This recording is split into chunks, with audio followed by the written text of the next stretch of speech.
Peace to the 12, man. Y'all see the title. The Arab historian wrote about black Egyptians. Yes, this Arab historian wrote about black Egyptians. I decided to work on this video instead of doing another Thanksgiving video. But y'all already know what it is. We don't celebrate Thanksgiving over here. You Israelites shouldn't be celebrating that damn holiday. It's a heathen holiday, and its history is dark. I'll just say that. And I'll probably link the videos I've done on it in the past in the description. But nonetheless, y'all see the title. This Arab historian wrote about black Egyptians, right? So let's get right to it. And in this video, I'll be giving a couple new books, some old books I've referenced in the past, some sculpture busts of pharaohs, the scriptures, and also the conspiracy of erasing the Israelites. So that'll be the video. Let's get into it. So this book I'm talking about, this Arab historian, is a man by the name of Ibn Hisham, right? Ibn Hisham was a 9th century historian and scholar. All right, he grew up in Basra in modern-day Iraq and later moved to Egypt. It doesn't say when he was born, but he died in 833 A.D. So this guy, Ibn Hisham, he wrote something known as the biography of the Prophet Ibn Hisham. And it's written in Arabic. I do not speak Arabic, but that's where it's at. So we're gonna get into this book and see what he says. I went ahead and translated it for the people. Right? So this is the biography of the Prophet Ibn Hisham. Page 7, part 1. See, it's written in Arabic, but I translated it on Google Translate. And right here, we're going to see him call the Egyptians black-skinned people, right? Or dark-skinned people. So let's get here. Where are we at? It says, so I'll highlight it real quick for the people. I don't know why they didn't want to highlight, but anyway. So it says, the biography of the Prophet Ibn Hisham, part 1, show high diacritics, search the book. The Prophet's peace and blessings be upon him, recommendation regarding the people of Egypt and the reason for it. So where is this in regards to the people of Egypt? It says, Ibn Hisham said, Abdullah ibn Wahab narrated to us from Abdullah ibn Lahia from Umar, the freed slave of Gafra, that the messenger of God, peace and blessings be upon him, said, fear God, concerning the people of the covenant, the people of the black, people of the what? The people of the black, dark-skinned, curly-haired people, for they have kinship and marriage ties with us. So the black-skinned, dark-skinned, curly-haired people, and this is talking about what? Regarding the people of Egypt. So it's talking about the Egyptians, all right? And I'll explain why I always focus on the identity of the ancient Egyptians. I'll focus on that later. And I told you guys this before anyway. Muslims took over Egypt in 640 A.D. All right, I might do a whole video on that. I've always referenced it, but I might do a video on it. But anyway, let's get to the next source. Herodotus. He's a historian. He was known as the father of history, and he was born, I guess, in the 5th century, right? Herodotus was a Greek historian and geographer from the Greek city under Persian control in the 5th century BC. Yeah, he's from the 5th century. So he's known as the father of history. He wrote a book, very famous book, known as the Histories. We're going to go to page 137 of the Histories, complete by Herodotus. Page 137, we're going to go down to here, right? It says this. There can be no doubt that the Colchians are an Egyptian race. Now, who are the Colchians? The Colchians are... The term Colchian in Egypt refers to the historical theory, primarily from the ancient Greek historian Herodotus, that the people of Colchis in modern-day Georgia were originally Egyptians, right? The historian Herodotus noted that the Colchians were dark-skinned and had woolly hair similar to the Egyptians, all right? But I actually don't know if it's talking about the Colchians of Georgia. I think there's a place of Colchi in Egypt as well. You brothers can correct me in the comments. But anyway, it says, there can be no doubt that the Colchians are an Egyptian race. Before I heard, after mention of the fact from others, I had remarked it myself. After the thought had struck me, I had made inquiries of the subject both in Colchis and in Egypt. And I found that the Colchians had a more distinct recollection of the Egyptians than the Egyptians had of them. Still, the Egyptians said that they believed the Colchians to be descended from the army of Sesostris. My own conjectures were founded first on the fact that they are black skinned and have woolly hair, which certainly amounts to but little, since several other nations are so too, but further and more especially on the circumstance that the Colchians, the Egyptians, and the Ethiopians are the only nations who have practiced circumcision from the earliest times. So right here he says the Colchians and the Egyptians are the same, and he says that the Colchians are black-skinned and have woolly hair. Okay, let's continue on. Let's go to another book, reference from a guy by the name of St. Jerome. St. Jerome was born in 300 AD, died in 420 AD. And he was a theologian, a confessor, a Christian priest, a translator, and a historian. All right, that's St. Jerome. And then there's also a guy by the name of Sophronius of Jerusalem. All right, he was a monk. He was a sophist, Greek Orthodox patriarch of the city known as Aelia Capitolina in the Jerusalem from 634 until his death. All right, so he's from 506. He's born in 560 A.D. So these two people, in this work right here in the Chicago Journals, Cushites, Colchians, and Khazars, or Khazars, Journal of Near Eastern Studies, Volume 18. All right, January 1959, University of Chicago Press. We're gonna go to page 53 of this, and we're gonna go down to here, and it says, long after Herodotus' time, and the inhabitants of the Colchis seem to have been still the same physical type as he found them. So maybe he is talking about Colchis, Georgia. P.H. Larcher states that St. Jerome and Sophronius cited by chart called the Colchis. So he called the Colchis what? The second Ethiopia. And Sophronius, in his life, St. Andrew informed us that towards the mouth of the Asperus, on the banks of the Physis, there were Ethiopians, meaning what? Black people. Since St. Jerome wrote circa at the end of the 4th century AD and Sophronius, patriarch of Jerusalem, over 2 centuries later, it seems that this Negro nation in the Caucasus region, so it is talking about Georgia. Okay, so I'm going to have to do some more research into that. In the Caucasus region, where was that? Let me go back. Oh, that this Negro nation in the Caucasus region remained in being for at least 1,000 years after Herodotus. So not only does this guy reference Herodotus, he references 2 other people that associated the Colchians with Ethiopians, right? Meaning they were black. Okay. Let's go to Pindar or Pindar. I don't know how you say his name. Pindar, born in Greece, born probably 518 BC. He was one of the greatest lyric poets of ancient Greece and the master of codes, celebrating victories achieved in the Pythian, Olympic, Isthmian, and Nemean games. All right, so this guy Pindar, we'll see what he has to say in his Pythian 4 for Aeschylus of Cyrene chariot race 462 BC. He's going to mention the Colchians again. He says, but that voyage of the demigods put an end to them, and then Argonauts came to Phasis, where they clashed with dark-faced Colchians. The dark-faced Colchians in the realms of Ates himself, or Ates himself, right? Dark-faced Colchians. Yet another reference talking about how dark the Colchians were. All right. Now, anyway, let's get some more information. Let's get some more literature on this. Jean-Francois Champollion, known as the father of Egyptology, he was a French historian and a linguist. He was born in, I believe, the 1700s, I want to say. Yeah, born in 1790. And he died in 1832. And he was, once again, known as the father of Egyptology. Jean-Francois Champollion used the Rosetta Stone to decipher the ancient Egyptian language. He wrote this book that's written in French, Lettres Escrites d'Egypte et de Nubie, in 1828 et 1829. Probably said that wrong, I'm not French. Anyway, we translate that. It translates to Letters Written of Egypt and Nubia in 1828 and 1829 by Champollion de Young. And we will go down to here, right here. It's still written in French.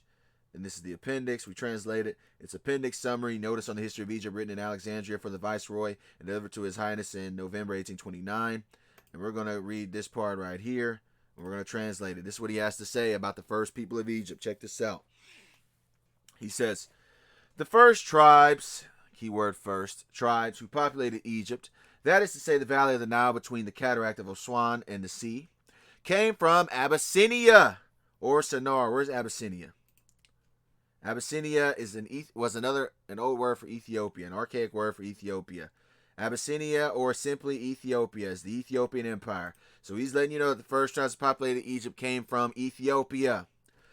But it's impossible to fix the time of this first migration, which is extremely ancient. The ancient Egyptians belonged to a race of men quite similar to the Kenis or Barbars, which are the current inhabitants of Nubia. Where is Nubia?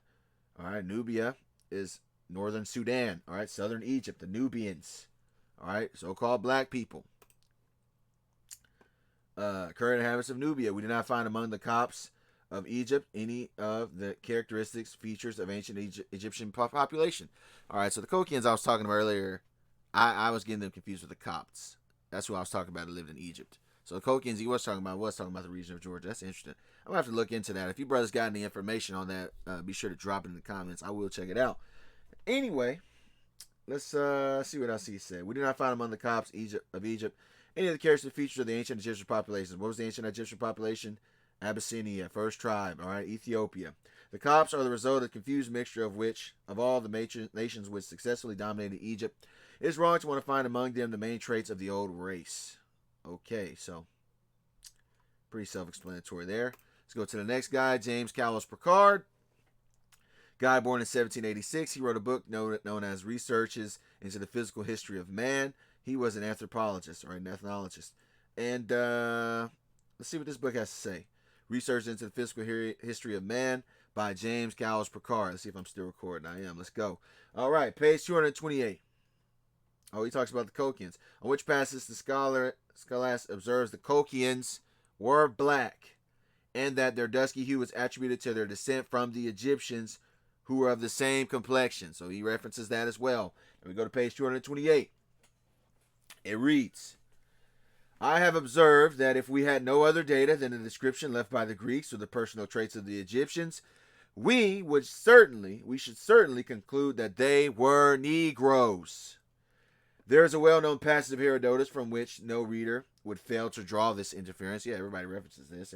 I read so many books on this topic, and they always reference it. The authority of this historian is of the more weight as he had traveled in Egypt and was therefore well acquainted from his own observation with the appearance of the people. And it is well known that he is in general very accurate and faithful in relating the facts and describing the objects which fell under his personal observation. In his account of the people of Kokis, he says that they were a colony of Egyptians, and supports his opinion by his argument that they were of a black in complexion and woolly haired. All right, black in complexion, woolly hair. These are exactly the words used in the description of undoubted Negroes. Herodotus in other palaces alludes to the dark complexion of the Egyptians, as it was strongly marked, and indeed as if they were quite black. After relating the fable of the foundation of the Dodanian oracle of the black pigeon, which had fled from Thebes in Egypt and uttered prophecies. Right, let's go to another page of this book, page 229. Hold on, let me position myself in this chair. It's hard to read. All right. Theobald, enigmatically described as a bird, and subjoins that by representing the bird as black, they mark that the woman was an Egyptian. Some other writers have expressed themselves in similar terms. Aeschylus, in his Supplius, I think he's talking about suppliant maidens, I'm pretty sure, mentions the crew of the Egyptians' bark as seen from an eminence of the shore.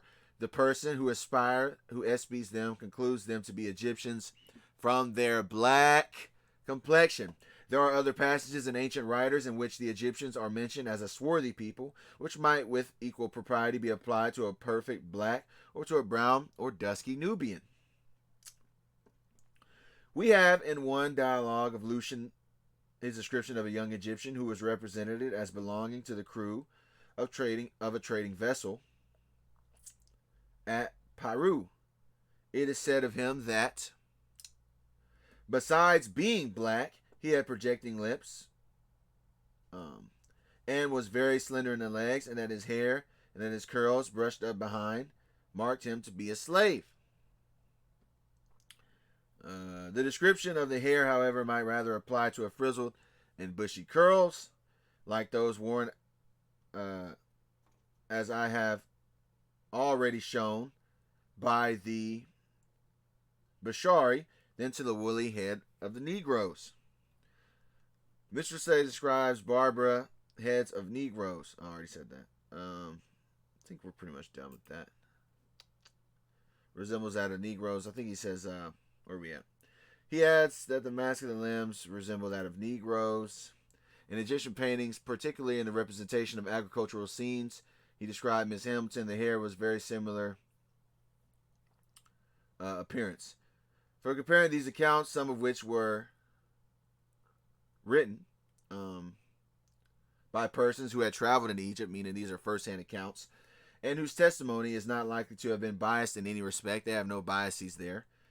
We must conclude that the subjects of the pharaohs had something in their physical character approximating to that of a Negro. So he says the pharaohs look to that of a Negro. Right, which brings me to the next portion of this video. We're going to look at some of the pharaohs and compare them to a Negroid appearance.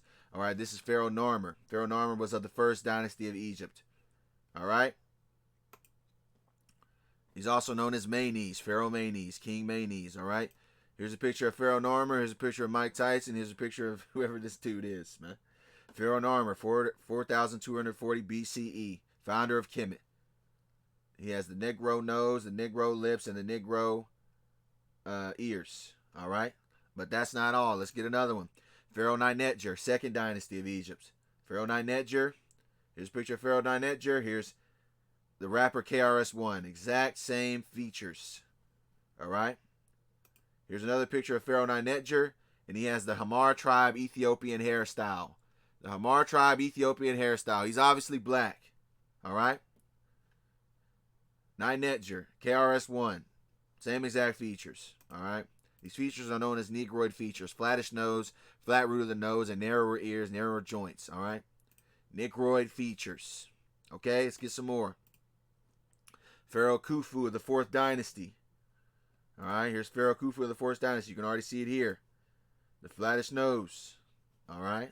They have you believe that all these pharaohs are like Arabs. All right. The reason why pharaohs have such diverse phenotypes is because Egypt was conquered by multiple people. Like I told you, Egypt was conquered by the Arabs in 640 AD. Egypt was conquered by the Romans, as well as the Greeks, as well as the Ethiopians. All right, of the 25th dynasty. All right, so Egypt's been conquered multiple times. All right, you have Pharaoh Menkaure, 4th dynasty. All right, 2532 BC. Pharaoh Menkaure, he has this same hairstyle underneath this headdress. Same hairstyle, Hamar tribe, Ethiopia. All right, Pharaoh Neferfre, 5th dynasty, 2455 BC. All right, he has waves in his hair. The man has waves in his hair, man. Like the scriptures tell you, there's no new thing under the sun. People been had waves, man. 4,000 years ago. You have Nayasur-Ini, Pharaoh, 5th dynasty, right? Once again, KRS-One nose. You have Pepi, Pepi the First, Pharaoh, 6th dynasty, right? Him next to a so-called African-looking man. Same head shape, same nose, same. Well, I can't show you his ears. He has the same spirals in his head. All right. Now, this brings me to my point where we get into the scriptures. You see, they don't want you to know that the ancient Egyptians were black, because if you knew that the ancient Egyptians were black, that would mean that the ancient Israelites were black. That's right. The only reason I'm really doing this video, I'm not an Egyptian, but I'm an Israelite. And when I prove the Egyptians, when I prove the identity of the Egyptians, I prove my own identity. That would mean the ancient Israelites were black, because all throughout the Holy Bible, the Israelites are mistaken for Egyptians, and I'll prove it. Let's get the mistaken identities in the scriptures, right? Let's get that. We're going to go to Exodus chapter 2 and verse 7. Really, this is just talking about, thus said his sister to Pharaoh's daughter, shall I go to call thee a nurse of the Hebrew woman? She may nurse the child, all right, for thee. And this is dealing with, when Moses, they were getting rid of the Hebrew boy children. Well, anyway, Moses ended up getting raised by Pharaoh's daughter, which in of itself proves that Moses which in of itself proves that the Hebrews look like the Egyptians, because how the hell would she have been able to adopt a kid and raise him as her own if he didn't look like the Egyptians? All right, if he looked like a so-called white man, right, or a Korean, he would have stuck out like a sore thumb, man. Yeah, and the child, Exodus 2 and 10 talks about that. And the child grew, and she brought him unto Pharaoh's daughter, and he became her son. And she called his name Moses, and she said, because I drew him out of the water. Now we go to Exodus 2 and 15. We can learn about how these Midianite daughters mistook Moses for just an Egyptian. Meaning what? Moses looked like an Egyptian. This is Exodus 2 and 15. It says, now when Pharaoh heard this thing, he sought to slay Moses, but Moses fled from the face of Pharaoh and dwelt in the land of Midian, and he sat down by a well. Now the priest of Midian had 7 daughters, and they came and drew water and filled the troughs to water their father's flock, and the shepherds came and drove them away. But Moses stood up and helped them and watered their flock. And when they came to Reuel their father, he said, how is it that ye are come so soon today? And they said, an Egyptian delivered us out of the hand of the shepherds, and also drew water enough for us, and watered the flock. Notice they didn't say a Hebrew. Notice they didn't say a Levite. They said an Egyptian. Why? Because they mistook Moses for just another Egyptian. All right? Because Moses was a so-called black man. Let's get another one. Joseph. He was also mistaken. Read about that in Joseph. Genesis chapter 42 and verse... I'll just start from the top. Genesis 42 and 3. And Joseph's 10 brethren went down to buy corn in Egypt. But Benjamin, Joseph's brother, Jacob, sent not with his brethren. For he said, lest peradventure mischief befall him. And the sons of Israel came to buy corn among those that came, for the famine was in the land of Canaan. And Joseph, all right, Joseph was the governor over the land, and he it was that sold to all the people of the land. And Joseph's brethren came and bowed down themselves before him with their faces to the earth. All right, so Joseph was, he was a big dog in Egypt. He was big time in it. And Joseph saw his brethren, and he knew them, but made himself strange unto them. And he spake roughly unto them, and he said unto them, whence come ye? And they said, from the land of Canaan to buy food. Now check this out, verse 8, Genesis 42 and 8. And Joseph knew his brethren, but they knew not him. So Joseph recognized his brothers, but they did not recognize him. So they didn't even recognize Joseph. They just thought that Joseph, again, was yet another Egyptian. They just thought he was another Egyptian. Why? Because the Hebrews and the Egyptians looked alike. That's the point that I'm making, man. Okay? Joseph was black. Let's go to Paul. All right? Paul's mistaken for an Egyptian in Acts chapter 21, verse 37 and 38. Right? And as Paul was to be led into the castle, he said unto the chief captain, may I speak unto thee? Who said, canst thou speak Greek? And he says, art not thou that Egyptian, which before these days madest an uproar and led out into the wilderness 4,000 men that were murderers? But Paul said, I am a man which am a Jew of Tarsus, a city in Sicilia, a citizen of no mean city, and I beseech thee, suffer me to speak unto the people. So the guy thought that Paul was an Egyptian, and Paul corrected him and said, no, I'm a man which am a Jew. All right? Which means what? Paul looked like an Egyptian. Just like Moses looked like an Egyptian. Just like Joseph looked like an Egyptian. All right? Real simple. All right? And I'll end this by telling you about the conspiracy I told you. The conspiracy about erasing the identity of the Israelites. You see, it was even written down in the Bible that these nations, aka other races, would try to erase our Israelite history from existence, and they all joined together in the conspiracy to omit us. And by them, I mean the elites. All right, and let's get that. All right, I said nations, and I said race. Why is that? Because another word for nation is what? A race of people. A race of people. Okay? It speaks about this specifically in Psalms chapter 83, where it reads, a song or psalm of Asaph, keep not thou silence, O God, hold not thy peace, and be not still, O God, for lo, thine enemies make a tumult, and they that hate thee have lifted up the head. They have taken crafty counsel against thy people, and consulted against thy hidden ones. They have said, come, and let us cut them off from being a nation, that the name of Israel may be no more in remembrance. So that's them trying to omit us. For they have consulted together with one consent. They are confederate against thee. Then it tells you it's the Edomites, the Ishmaelites, the Moabites, the Hagarenes, the Ammonites, Amalek, Philistines, Ashur, all of them, man. They all are confederate to getting rid of us. All right, getting rid of our remembrance. Other versions of this. Let us erase them as a nation. May the name of Israel be remembered no more. They don't want to remember the real Israelites. All right? For with one mind they plot together, they form an alliance. All right? The Edomites, Ishmaelites, so on and so forth. All right? Psalms 83 and 4 other versions. Saying, come, let us erase them as a nation. Let us wipe out the nation of Israel and make sure that there's no one remembers its name. All right? Come, they say, let us destroy their nation so that Israel will be forgotten forever. This is the conspiracy. One mind they plot together. They're in unanimous decision.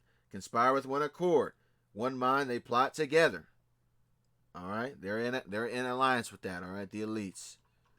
So yeah, man. That's pretty much the video. Like I said, that's just more evidence for the people, man. Y'all can use at your own leisure. Do whatever you want with it. So, anyways, man. With that, I say peace to the 12.